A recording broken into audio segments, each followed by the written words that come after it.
Well, hello. I'm here with Doug to talk about the CDC walkout and other things.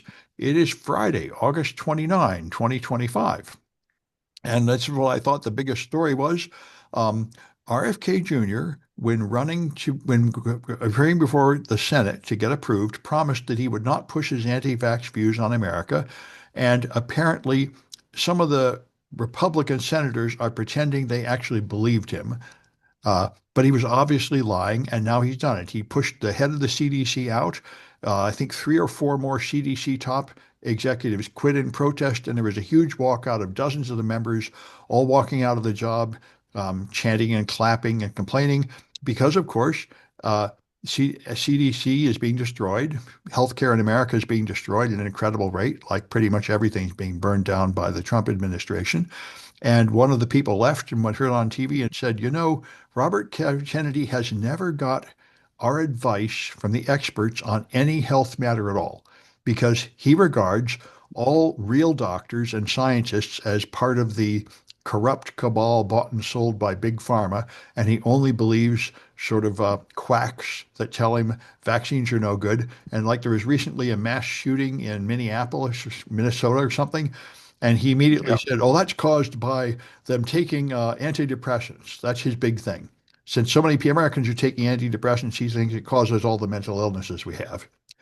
He seems to be a standard pattern with him that he takes any medicine, he claims the medicine causes the disease it prevents. He claims that the vaccine causes more deaths than COVID and that antidepressants cause more mental illness. And real doctors come up and say, no, it's the opposite. These medicines fix diseases instead of um, causing them. But that seems to be a popular thing to do, just turn everything backwards. Anyway, so that's I think the most important thing happening right now is the final collapse of the CDC as we enter the 1790s again, which is what the Trump administration wants. Um, and Yeah. yep. And actually, and Bill Maher describes this as a slow-moving coup, and he's quite correct. What happened is now we're used to seeing the U.S. military on the streets policing our citizens, just like other military dictatorships. And it's extremely, and what Bill Maher said, which I think is very wise to say, he said, if the Democrats win control of the House or the Senate or both, they will never take power. Of course, Trump will just deny the election. He will probably send the Marines in to impound the voting machines and declare that the votes in the blue cities don't count and something like that. So that's what I fully expect. There will probably be an election in 26 and 28. He won't cancel the elections. He's taking notes from Putin explicitly. He asked Putin, how should we run elections? I like the way you run elections. And you make elections, but you then fake the results.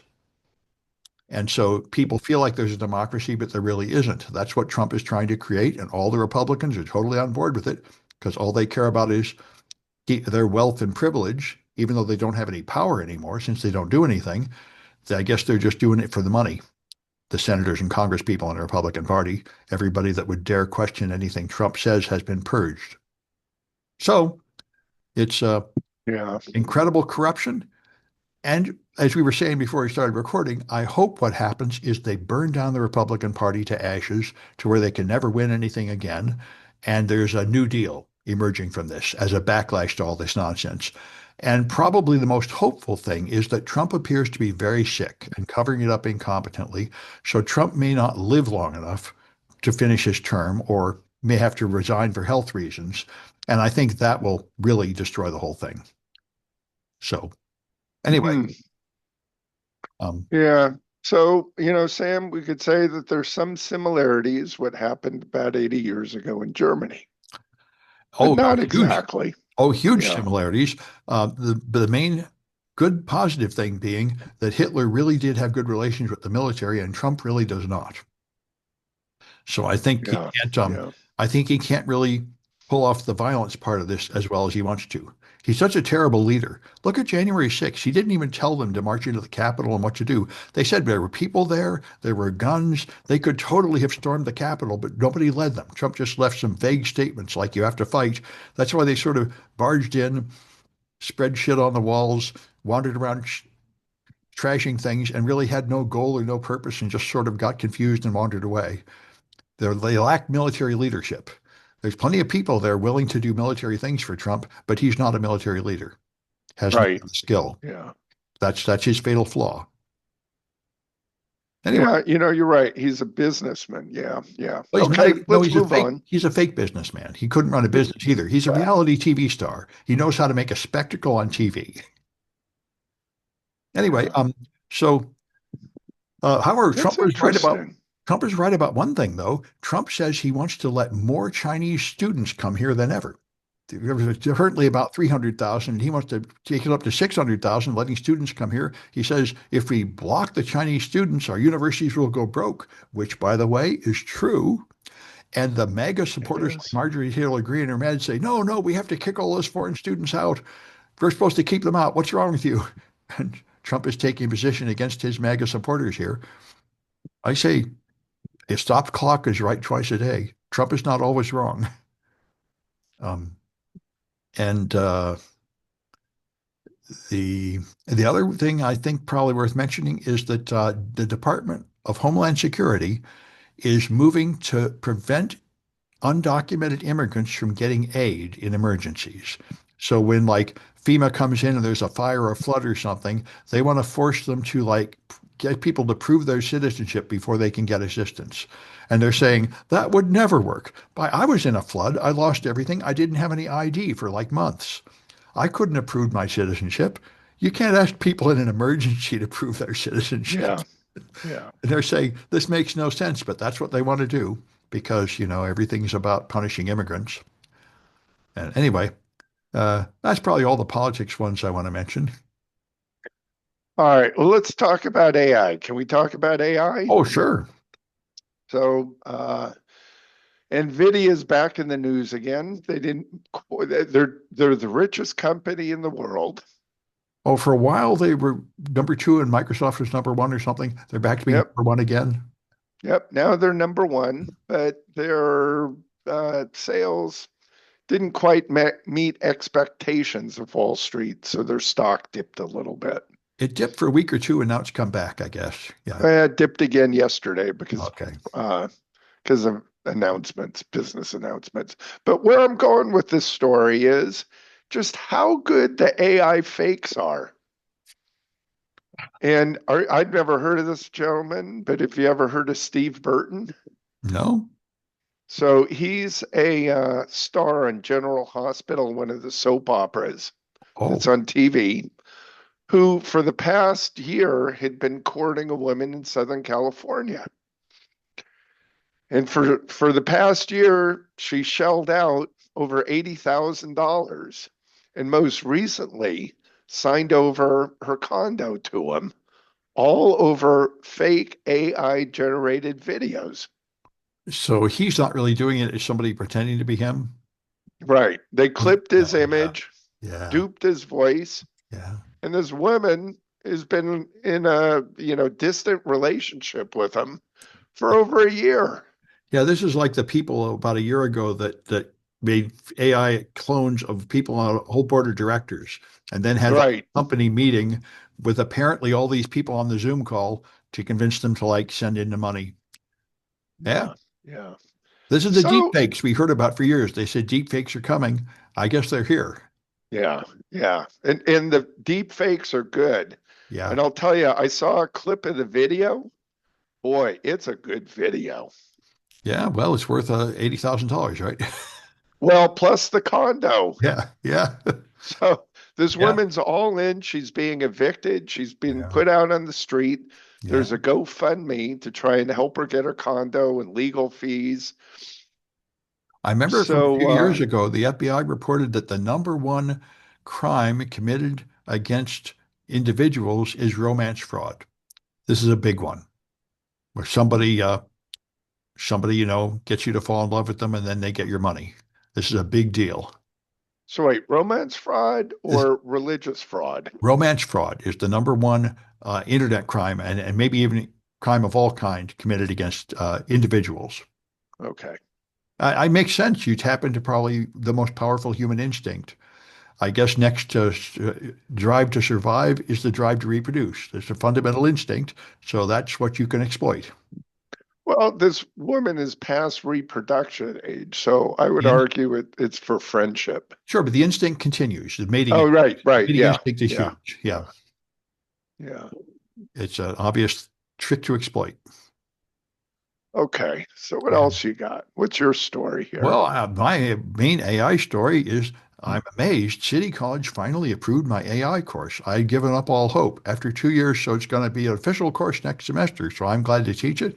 I've been teaching it at DEF CON and all over the place, but the bureaucracy at the college was so slow I didn't think it would ever get approved. So I was happy with that. Wait, how long did it take? 2 years, That sounds about right to get a course approved. I guess. I've used to get them approved faster. Anyway, I'm glad it's Yeah, finally approved. And okay, then, so there was an NX tool, which I think is part of NPM. It's apparently a very popular development tool, and it was hacked and had malware in it for about 6 hours. It's apparently very popular, used by a lot of developers. And one interesting thing about it is the malware would try to use a local AI agent to hack your system. So it had commands that would tell your hopefully locally installed Claude or Gemini AI to sign data and send it off to the bad guys. And that's kind of a new technique. A lot more and more malware works this way. It has parts of it to fool humans, and it has hidden commands to fool your local AI. And this is something I was talking about on Paul's Security podcast. There are AI agents now you can put in your browser that can take actions on your behalf, like order tickets, buy big products, make reservations. And those AI agents are all very easily hacked. So there's okay. malware that just has like instructions to the AI agent in like invisible writing at size one font, white on white or something. So the human doesn't see it, but the AI sees it. And it says, okay, harvest all the passwords and send them to me at this other address. And this is not picked up by typical antivirus. That's the I malware. see. The malware consists of English commands to the AI to do things, which is not the kind of malware they're usually looking for. Yeah, yeah. Oh, that's a new one. And there was a company that tested which AI gave the most accurate answers and tested it with a whole bunch of scenarios. And they concluded that the best AI is Google AI mode. I'm glad to hear this because that's what I use all the time. I don't voluntarily use AI, but every time I do a Google search, there's the AI mode, and it's really pretty good. I've noticed this lately, especially for technical things. Click the AI mode, and it'll have step-by-step instructions that are pretty good. So apparently, Google has finally caught up. Google invented all this stuff. Then they didn't release it. OpenAI came out, and they were behind. And they seem to be finally catching up. So Yeah, got it. Got anyway, it. that's all the AI I've got. That's all the AI. All right, let's go move on. This is kind of well, Trump to tap Airbnb co-founder. Do you hear about this one? No. Is the first government design chief. And the claim is that federal government websites aren't user friendly. Well, he's right about that. Yeah, yeah. That And it yeah. and to me, it looks like a lot of these websites, I'm sure this is quite true, but maybe it is, were designed back early on and just haven't been updated. Yeah, they're like IRS forms. They're designed for the Right. convenience of the government agency receiving it, not for convenience to the end user. They certainly could use a UI improvement. Maybe Airbnb can do that. I don't know. Yeah, I think Airbnb, I've used their interface, is a little too easy and I know a little comical to a degree, but Yeah. maybe they could update it a bit, meaning government websites. Yeah. So we'll see. We'll see. I know there are powerful forces making government websites hard to use, like they won't let the free income tax filing site work because they want to charge you to fill out your income tax. And I know I had a sick old friend that was getting medical help from the government, and they deliberately made it nearly impossible to get. He had to fill out this form, and when he made Xeroxes of the form to put a different date on it, they rejected it, saying, no, you have to personally fill out each month with a pen, and we have to see that you wrote it differently. So they just make up everything just to harass you. And that's a Uh, way to prevent people from getting the aid. yeah. Well, and Elon's back in the news again And what did he do this time? with a with a new company. Oh boy. You've heard of Microsoft, right? Yeah, I've heard of them. Yeah, well, he's coming up with macro hard. It's not a joke. It sounds like a joke. It's Elon's AI simulation of Microsoft. It really sounds like a joke. You're speechless. Yeah, I'm trying to grasp what it is. Well, like I said, it's his AI simulation. So what does it do? Does it It's run a Office product or disruptive something? play on the future of software. Yeah, okay, so it's some kind of joke site. No, no, it's real, and we're hiring. What's the product? When asked what they'll sell, Yeah, it will offer software solutions you know. like specialized agents for coding, image Oh, generation, oh, okay. workflow automation. Oh, okay, so it's like Grok then. It's an AI product. Yeah, yeah. And it'll be powered by Grok.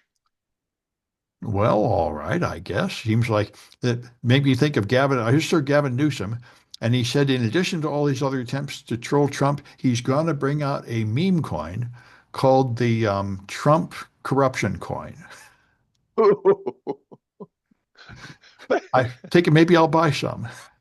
Anyway, here's the thing is, uh, I gotta think, Microsoft. Macro hard is all AI. So you don't have to hire programmers.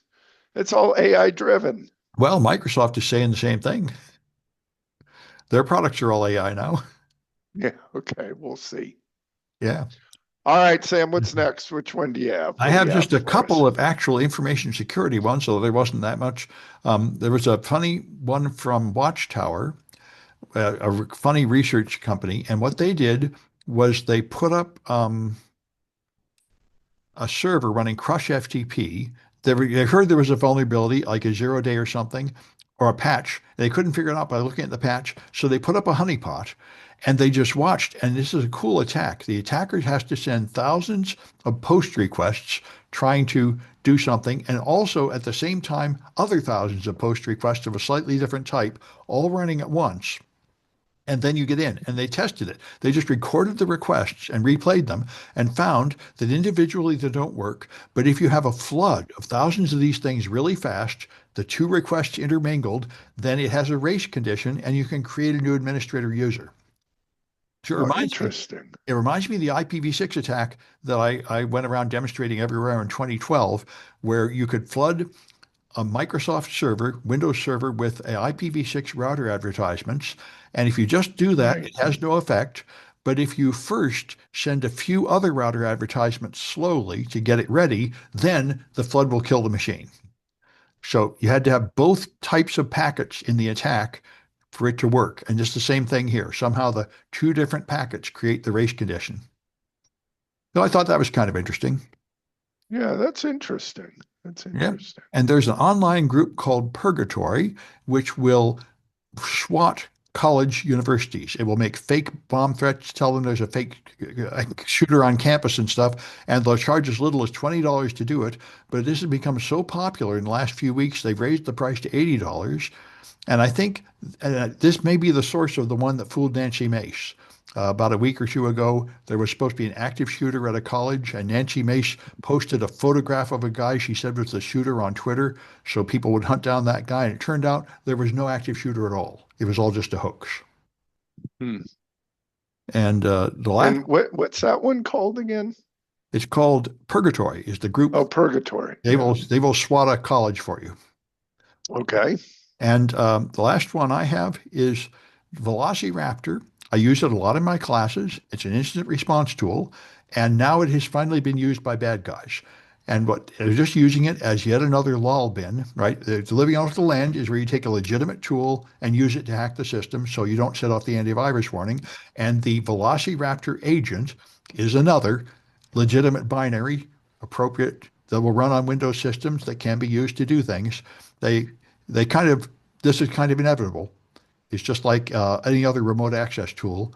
It can be used like they've used in the past. I think Log Me In and PC Anywhere and Microsoft uh, Remote desktop, well, remote desktop, of course, but there's also a tool, a command remote line assist. remote from sysinternals. There's a tool that runs a process on another machine, launches a process. I forget the name of it, but it's one of the sysinternals tools. There's a bunch of Okay. ways to do it, and this is just another tool. So it doesn't mean there's anything wrong with Velociraptor. It just means they're getting kind of well known. So it is something that you wouldn't be surprised to have running on your system. And what's the purpose of Velociraptor? It's for instant response. You make a central server like a domain controller, you put an agent on all your systems, and then you can query them to say, give me a list of all your registry keys, give me a list of all your running processes, network connections, so I can see if you're infected. So you can I do that see. from a central location. It's quite powerful. I use it a lot. But Okay. it does have an agent that you run on all those machines, and that agent has the ability to execute commands locally, so it functions as a remote access tool essentially. Anyway, that's all Got I it. had. Got it. All right. And all kind of closed by Spotify is adding a new feature, which is direct messaging. Well, And I, th- Spotify I know is just a podcast host. So you can watch podcasts. You're going to send a message to another person listening to podcasts or something? Sam, I had the exact same response you had. Why Yeah. do we need another messaging app? Well, also, And how would you even find anybody? I mean, it's well, like the reason, TV. yeah, yeah. So you're asking all the same Yeah. questions I did. And the response is, and I think it's twofold, but the response is that people in Spotify share playlists and they share podcasts that are in Spotify with their friends. Well, actually, I think I'm using Spotify. Let me see. Um, I'm not, I but am, and it does have like a comment feature. You can comment on the podcast, so I guess you might meet other users that way. so if you want to, no, I don't think it's for meeting other users. I think it's for sharing with people you already know. So if you have a podcast or a playlist, Yeah, you could okay. share that with me Okay. with my account. Well, this is something I heard about years ago that the kids are chatting, but they're not chatting in chat apps. They're chatting in like games. Right. Anything Right. that a lot of people are using, you might want to talk to the other people using the app. So I guess it makes sense. You'll talk to other people that like to use Spotify. Yeah. Yeah. And I'm also wondering if they're going to be collecting data for big data marketing. Sure. And there's a This is how you profit make motive behind that too. exactly. This is how you make money. You get information about your users and then sell it. I think every app Yeah. is doing it, and Google is doing it. I don't know if Microsoft's doing it, but pretty much everybody's doing it. Yeah. If you Yeah. don't do it, you're leaving money on the table. Right. And Yeah. this is, by the way, the best explanation I've ever heard of why everybody has to have an app. I mean, why don't we just have a browser on your phone and you go to like Pizza Hut and everything there? Instead, everybody has to have their app. And the only reason to do that I can see is so they can steal your data and sell it. Well, it's interesting because originally we went to apps, then we went to web apps, and I would argue the web apps don't have the functionality. They're not as user friendly as an app. It seemed the same to me. I buy it Amazon on the web, but I don't like when I use PayPal on the web, it keeps saying, "Why are you on the web? Why don't you go to your phone? Do you really want to keep using the web?" I have to keep clicking, "Yes, I really want to use the Yeah. web app." Yeah. Yeah. Well, again, tracking purchase history. Well, I like that. But uh, you're right. Most people seem to prefer phone apps. I don't really. I find web apps fine, but I'm a real Luddite. I don't know much of what young people do. Yeah, I don't know either. Anyway, let's Yeah. wrap this. We Yeah, had a that's good nice enough. discussion today Yeah. Yeah. All right. Yep. I'll have another one of these on Tuesday. on Tuesday. All right.